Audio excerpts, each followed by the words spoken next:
Jharkhand, welcome to learners cries education. आज के इस क्लास में स्टार्ट करते हैं पार्ट नंबर 36। टॉपिक रहेगा हिंदी भाषा ज्ञान। पेपर 1 में सीजीएल वालों के लिए 60 क्वेश्चन बनता है, बाकी सारे एग्जाम के लिए आप लोग कनेक्ट रह सकते हैं क्योंकि लगभग आपको सिलेबस सेम देखने को मिलेगा। एक क्वेश्चन आप लोग का आ रहा था कि जो मैं इतना ब्रॉड सिलेबस दिया हूँ वह कहाँ से दिया हूँ। तो देखिए, जो पास्ट ईयर का आप लोग का एग्जाम हुआ है, एग्जामिनेशन पास्ट ईयर के एग्जामिनेशन को जब मैं एनालाइज किया तब उतना सारा जो है टॉपिक आपको निकल के आया था। सिलेबस में तो बस आपको हिंदी भाषा ज्ञान और इंग्लिश भाषा ज्ञान लिखा हुआ है, बट पास्ट ईयर का पेपर को एनालाइज करने के बाद मैं वो सिलेबस तैयार किया हूँ, तो उसी तरह से आपको पूछे जाएंगे। पीडीएफ और क्विज के लिए आपको टेलीग्राम पे कनेक्ट जरूर रहना है। लगभग 750 से ज़्यादा मेंबर हैं, तो आप लोग भी कनेक्ट होकर उसका फायदा जरूर उठाइए। ओके, तो चलिए शुरुआत करते हैं। बाकी लाइक शेयर सब्सक्राइब, क्योंकि मोटिवेशन और एजुकेशन को आगे बढ़ाते रहना है। उससे पहले मैं पैटर्न आपका जो है वीडियो का चेंज कर दिया हूं, जिसमें क्या हुआ है कि मैं वीडियो के शुरू में एक क्वेश्चन पूछता हूं जिसका आंसर आप में से किसी को नहीं देते हैं, तो धीरे धीरे आपको स्टार्ट करना है। क्वेश्चन का आंसर आप लोग दिया कीजिए। क्वेश्चन है, भारत में किस भाषा को सर्वप्रथम शास्त्रीय भाषा का दर्जा दिया गया है। आपको बताना है कि शास्त्रीय भाषा का दर्जा किसको दिया गया है। इससे रिलेटेड आपको आर्टिकल जो है टेलीग्राम पर देखने को मिलेगा। थोड़ा सा यहाँ पे चर्चा करूंगा कि शास्त्रीय भाषा क्या होता है और कौन कौन सी भाषाओं को दिया गया है। बाकी डिटेल आर्टिकल इसके बारे में आप लोग को टेलीग्राम में देखने को मिलेगा, तो उस आर्टिकल को आप लोग रीड कर लीजिएगा, शेयर आपसे कर दिया जाएगा। तो आपको तो आंसर इसका बताना है। दूसरा, आप माइंड में भी सोचना है कि क्या जो आप हिंदी देख रहे हैं, भारत में जो राजभाषा जिसको दर्जा दिया गया है, तो क्या हिंदी है से एक शास्त्रीय भाषा है या नहीं है। ओके, चलिए वीडियो के एंड में आंसर मिलेगा।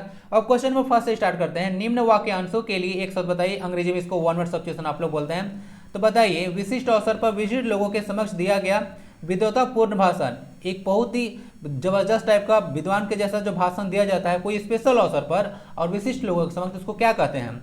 संभाषण, अभिभाषण, अनुभाषण या फिर अपभाषण। इसका आंसर हो जाएगा आपका ऑप्शन नंबर बी। जो अभिभाषण होता है वह स्पेशल अवसर पर दिया गया विद्वतापूर्ण भाषण होता है। ओके, इसको याद रखिए, ऑप्शन नंबर बी। बाकी सारे शब्द को क्लियर कर लिया जाए। जो संभाषण होता है, नाटक के दौरान बोले जाने वाले जो संवाद होता है उसको आप लोग संभाषण बोलते हैं। संवाद मतलब आप लोग डायलॉग जो बोलते हैं ना, डायलॉग, उसी को संभाषण बोला जाता है, सॉरी संवाद बोला जाता है।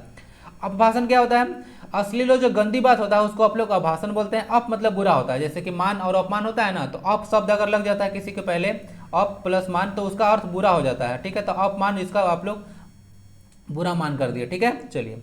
तो अश्लील और जो गंदी बात होता है उसको आप लोग अभाषण बोलते हैं। और अनुभाषण होता है खंडन करने के लिए पुनः कथन। कहने का मतलब कोई अगर कोई चीज बोला तो उसको खंडन के लिए, उसको रिफ्यूट करने के लिए आप लोग कुछ बोलते हैं ना अपनी तरफ से कि हाँ उसका खंडन करना है। जैसे कि लोकसभा विधानसभा में आप लोग देखते होंगे कि एक कोई बोलता है तो उसका खंडन के लिए कोई दूसरा कोई बोलता है, तो उसको अनुभाषण बोला जाता है। तो आई होप कि ये चीज समझ में आ चुका होगा सारी चीज, तो देख लीजिएगा। चलते हैं क्वेश्चन नंबर सेकंड की ओर। दरअसल मैं आजकल घर पर ही हूँ। वाक्य में किस भाग में त्रुटि है आपको बताना है। या तो मतलब इंग्लिश में आप लोग जैसे पढ़ते हैं ना कि मतलब पता कीजिए कि सेंटेंस जो इंप्रूवमेंट होता है कि पता है कि किस पार्ट में एरर है या किस पार्ट में कोई त्रुटि है, तो उसी तरह से भी क्वेश्चन है। तो आप लोग को बताना है कि दरअसल मैं आजकल घर पर ही हूँ। वाक्य में किस भाग में त्रुटि है। मैं अपने घर पर ही रहता हूँ, दरअसल मैं आजकल। देखिए यहाँ पर जो है ना से आपको देखने को मिलेगा, दरअसल में यहाँ पे में होगा, एक चढ़ गया है ना, यहाँ पे में है, इसको पीडीएफ में सही कर दिया जाएगा। दरअसल मैं आजकल घर पर ही हूँ। तो दरअसल में का यूज करना यहाँ पे जरूरत नहीं है। ठीक है, तो द्विरुक्ति संबंधी यहाँ पे एरर है, तो में का प्रयोग यहाँ पे मत कीजिए। दरअसल में आजकल में आपको एरर था। दरअसल आजकल मैं घर पर ही हूँ, यही शुद्ध वाक्य इसका होगा। ओके, द्विरुक्ति संबंधी यहाँ पे एरर था, में को हटा दिया जाए। ओके, चलिए, में का प्रयोग यहाँ पे गलत है। क्वेश्चन 3, इनमें से कौन सा शब्द स्त्रीलिंग है। आपको बताना है कि स्त्रीलिंग शब्द कौन सा है। खटमल, कैलाश, खटास या फिर दरवाजा। इसका सही आंसर हो जाएगा ऑप्शन नंबर सी। खटास जो शब्द आप देख रहे हैं वह एक स्त्रीलिंग है, बाकी खटमल, कैलाश और दरवाजा पुल्लिंग शब्द का उदाहरण है। बराबर, तो खटास इसका आंसर हो गया। चलते हैं, कुछ आपको बात में बताता हूँ। जैसे कि आप लोग सुने होंगे खट्टा आम, सुनते हैं या यूज भी करते होंगे खट्टा आम। तो खट्टा शब्द क्या है, तो खट्टा जो शब्द है आपको एक विशेषण देखने को मिलेगा। जो शब्द संज्ञा सर्वनाम की विशेषता बतलाते हैं उन्हें विशेषण कहा जाता है। तो खट्टा शब्द यहाँ पे विशेषण हो गया, और यह विशेषण से खटास क्या बन गया। विशेषण से जो खटास शब्द बना है एक भाववाचक संज्ञा का उदाहरण है, जो किसी व्यक्ति या वस्तु का भाव, गुण, दोष वगैरह के बारे में चर्चा करता है, उसको आप लोग भाववाचक संज्ञा बोलते हैं। तो खटास जो है से खट्टा शब्द यानी कि एक विशेषण से बना हुआ शब्द है, यह एक भाववाचक का एग्जाम्पल है, तो इसको आप लोग आइडिया रखिएगा। ओके, चलिए, खट्टा शब्द आम के बारे में बता रहे हैं कि कैसा है, खट्टा, तो यानी कि यह विशेषण है, विशेषण से बनता है। बाकी सारे शब्द तो पुल्लिंग है खटास को छोड़कर। ग्रामगत में कौन सा समास है बताइए। द्वंद्व, बहुव्रीहि, कर्मधारय या फिर तत्पुरुष समास। ग्रामगत देखिए यहाँ पे आप लोग विभक्ति चिन्ह, जिसको आप लोग परसर्ग चिन्ह के नाम से भी जानते हैं, परसर्ग चिन्ह आप लोग बोलते होंगे। कितने बता चुका हूँ, छोटी छोटी चीजें से याद रखिएगा कि परसर्ग चिन्ह कौन है या फिर पूछ सकता है कि परसक चिन्ह कौन है या किसे परसक चिन्ह कहते हैं, तो कारक चिन्ह को ही परसक चिन्ह कहते हैं। छोटे छोटे क्वेश्चन पता होना चाहिए। तो जो आप लोग को मैं बताया था कि जो तत्पुरुष समास होता है उसमें जो परसक चिन्ह होता है वो उसका लोप हो जाता है। ओके, उसका विभक्ति चिन्ह का लोप हो जाता है। आंसर इसका तत्पुरुष समास हो जाएगा। जैसे ग्रामगत को आप लोग कीजिए, समास विग्रह क्या आएगा, ग्राम को गत, कर्ता ने कर्म को, तो इस तरह से यहाँ पे को व्यक्ति चिन्ह का लोप है, तो आप लोग कह सकते हैं कि यहाँ पे तत्पुरुष समास है। ओके, चलिए, ग्राम को गत मतलब गांव जाना, ग्रामगत गांव को गया हुआ। ठीक है, चलिए आंसर इसका डी हो गया। टोटल समास के 6 भेद होते हैं। आपसे डायरेक्ट भी क्वेश्चन पूछ देते हैं कभी कभी कि समास के कुल कितने भेद होते हैं, विशेषण कितने भेद होते हैं, सर्वनाम कितने भेद होते हैं। डायरेक्ट ऐसे पूछते हैं, रचना के आधार पर वाक्य कितने होते हैं, अर्थ के आधार पर वाक्य कितने होते हैं। तो इस तरह से क्वेश्चन आपको पता होना चाहिए। लंबे समय से अगर कनेक्ट होगा तो टेलीग्राम ग्रुप पे कितनी बार मैं आपको बता चुका हूँ, तो अब तक सारा चीज आपको क्लियर होगा। इसका आंसर हो गया आपको डी, 6 हो गया। बाकी तत्पुरुष समास को भी अंदर में जाइएगा तो आपको 6 इसके उपभेद देखने को मिलते हैं। चलते हैं क्वेश्चन नंबर 5 की ओर। निम्न में से शुद्ध वाक्य का चयन कीजिए। मैंने छत पर बिल्ली देखी, मैंने छत पर बिल्ली देखा, मैंने छत पर बिल्ली देखी, या मैंने छत के ऊपर बिल्ली देखी। देखिए ये शुद्ध वाक्य है, वो ऑप्शन नंबर सी हो जाएगा। मैंने छत के ऊपर बिल्ली देखी, बिल्ली एक स्त्रीलिंग है ना, तो उस तरह से आप लोग बना लीजिए, मैंने छत पर बिल्ली देखी। क्वेश्चन 6, किस वाक्य में विराम चिन्ह का प्रयोग गलत है। बताना है कि कौन सा वाक्य है जिसमें विराम चिन्ह गलत है। एक तो पॉइंट ये याद रख लें आप लोग कि जो विराम चिन्ह होता है उसको विभाजक चिन्ह के नाम से भी जाना जाता है। तो अगर पूछे कि विराम चिन्ह का एक अन्य नाम क्या है, आपका आंसर विभाजक चिन्ह होना चाहिए। अब रीड करते हैं ऑप्शन को। माध्यम का घनत्व कम होने से ध्वनि की चाल घट जाती है। जिस मूल्य पर कोई वस्तु बेची जाती है उसे उसका विक्रय मूल्य कहते हैं। शंकु तीव्र प्रकाश में संवेदी है तथा मंद प्रकाश में बहुत कम संवेदी है। न्यूटन का तृतीय नियम को क्रिया प्रतिक्रिया का नियम भी कहते हैं। यहाँ पे कहाँ पे आपको विभाजक चिन्ह या विराम चिन्ह का प्रयोग गलत दिख रहा है, आप लोग आइडिया लगाइए। इसका आंसर डी हो जाएगा। न्यूटन के तृतीय नियम को क्रिया प्रतिक्रिया का नियम भी कहते हैं। देखिए क्रिया प्रतिक्रिया क्या है, ये जो है क्रिया प्रतिक्रिया दोनों के बीच में योजक चिन्ह लगेगा ना, इसको याद रखिएगा। जब दो शब्द युग्म शब्द होते हैं तो वहाँ पे क्रिया योजक चिन्ह लगता है। जैसे माता पिता सुने होंगे आप लोग, भाई बहन वगैरह, थाली लोटा सुने होंगे, ओके, दाल रोटी सुने होंगे, ये सब के बीच में योजक चिन्ह लगता है। ये सब युग्म शब्द है, तो युग्म शब्दों के बीच में योजक चिन्ह लगता है। अंग्रेजी में आप लोग पढ़े होंगे प्राइम मिनिस्टर वगैरह, जैसे यूज नहीं कर किया जाता है, लेकिन देखिए आप लोग देखिएगा तो उन लोग बीच में हाइफन वगैरह लगा रहता है। तो एक चीज मैं बताता हूँ, उसी को योजक चिन्ह बोलते हैं। तो यहाँ पे योजक चिन्ह विराम चिन्ह के अंतर्गत ही आता है। एक मैं आपको पॉइंट बताता हूँ, यहाँ पे विराम चिन्ह का प्रयोग आप तब करते हैं, योजक चिन्ह का प्रयोग मतलब योजक विराम चिन्ह का प्रयोग आप तब करते हैं जब शब्द दो रहे लेकिन उसका अर्थ एक ही निकले। जैसे प्रधानमंत्री, तो प्रधान अलग अलग और मंत्री तो अलग अलग है नहीं है, प्रधानमंत्री एक ही व्यक्ति होता है। तो इस तरह से अगर चीज एक हो या वस्तु एक हो या कोई आदमी एक हो लेकिन वो दो शब्दों से मिलकर बना हो, तो वहां से जैसे वो योजक चिन्ह का प्रयोग होता है, जिसको थोड़ा सा आप लोग आइडिया रख सकते हैं। यहाँ ऑप्शन नंबर डी इसका सही हो जाएगा। क्रिया प्रतिक्रिया के बीच में आपको हाइफन लगाना है, तब जाकर सेंटेंस ग्रामेटिकली करेक्ट हो जाएगा। क्वेश्चन नंबर ए को देख लीजिएगा, आपका जनरल साइंस में काम चल जाएगा। ऑप्शन नंबर ए को, घनत्व अगर डेंसिटी कम होता है तो speed of light speed of sound भी कम हो जाता है। डेंसिटी पर डिपेंड करता है, प्रेशर पर नहीं करता है। क्वेश्चन 7, निम्न में से किस शब्द में आन प्रत्यय लगा हुआ है। आपको बताना है कौन सा शब्द में आन है, थकना, गिलान, मिलान या फिर मिसाल। इसका सही आंसर हो जाएगा ऑप्शन नंबर सी। तो मिलान है, उसमें मिल प्लस आन जाके मिलान लगा हुआ है, तो आन प्रत्यय वाला शब्द ऑप्शन नंबर सी हो गया। क्वेश्चन चलते हैं 8 की ओर। आ उपसर्ग से बनने वाला शब्द कौन सा है। यहाँ पे उपसर्ग बताना है। उपसर्ग यानी कि जो धातु के पूर्व में लगता है। उपसर्ग मतलब पहले और प्रत्यय मतलब होता है बाद वाला ना, तो याद रखिएगा। आत्मबल, अभिप्राय, आवश्यक या फिर आगमन। ध्यान दीजिए, इसमें जो आ उपसर्ग से बनने वाला शब्द है वह है आपका ऑप्शन नंबर डी, आगमन होगा। आ प्लस गमन, आगमन। आवश्यक तो मूल शब्द है, अभी जोड़ प्राय, आत्म जोड़ बल, इस तरह से बनता है। आ उपसर्ग वाला शब्द आपको देखने को मिलेगा option number D. Question number 9, कोट और कोटी शब्द के अर्थ वाले शब्द का चयन कीजिए। छत और कोट, किला और कड़ोर, अनाज और कमर, वस्त्र, कोट जो आप लोग पहनते हैं, या फिर संदूक। क्या इसका होना चाहिए। आपको कोट का अर्थ पता करना है और कोटी उसके बाद ऑप्शन को सिलेक्ट करना है। इसका सही आंसर हो जाएगा ऑप्शन नंबर बी। एक कोट का तात्पर्य होता है किला और दूसरा कोट का अर्थ होता है करोड़, तो इस तरह से ऑप्शन नंबर बी चला जाएगा। कोट और कोटी, किला और करोड़। ध्यान दीजिएगा ट में यहाँ पे छोटी की मात्रा है। क्वेश्चन नंबर 10 आता है, आधुनिक भारतीय आर्य भाषा का दूसरा नाम क्या है। इस सब क्वेश्चन को आप लोग डायरेक्ट याद रखिए, यह है आपका आंसर हिंदी। जो हिंदी होता है उसे आधुनिक भारतीय आर्य भाषा के नाम से जाना जाता है। अब जो क्वेश्चन आप लोग देखिएगा, आप लोग 1-2 वीडियो से देख रहे होंगे, तो कुछ कुछ मैं जो क्वेश्चन वो मैं हिंदी लिटरेचर वगैरह से डाल रहा हूँ, तो उसके हिंदी साहित्य से रिलेटेड कुछ कुछ क्वेश्चन देखने को मिलेगा जहाँ पर कवि रहेंगे और उनके प्रमुख कुछ रचनाएं रहेगा, और हिंदी भाषा से रिलेटेड वगैरह वैसे कुछ कुछ क्वेश्चन आप लोग को देखने को मिलेगा। तो इससे आप लोग कनेक्ट रह सकते हैं, सब चीज़ आपको प्रोवाइड करा रहा हूँ धीरे धीरे। ये क्वेश्चन यहाँ से हो गया, आपको देख लीजिएगा, भारतीय आर्य भाषा हिंदी को कहते हैं। क्वेश्चन 11, आपका शब्द का पर्यायवाची शब्द क्या होगा? आपका एक शब्द है उसका पर्यायवाची बताना है, सफरी, तनया, तरंगिनी या फिर कलत्र। इसका सही आंसर हो जाएगा ऑप्शन नंबर सी। तरंगिनी मतलब नदी होता है, आप लोग सुने होंगे नदी, तो नदी का जो है आपगा होता है।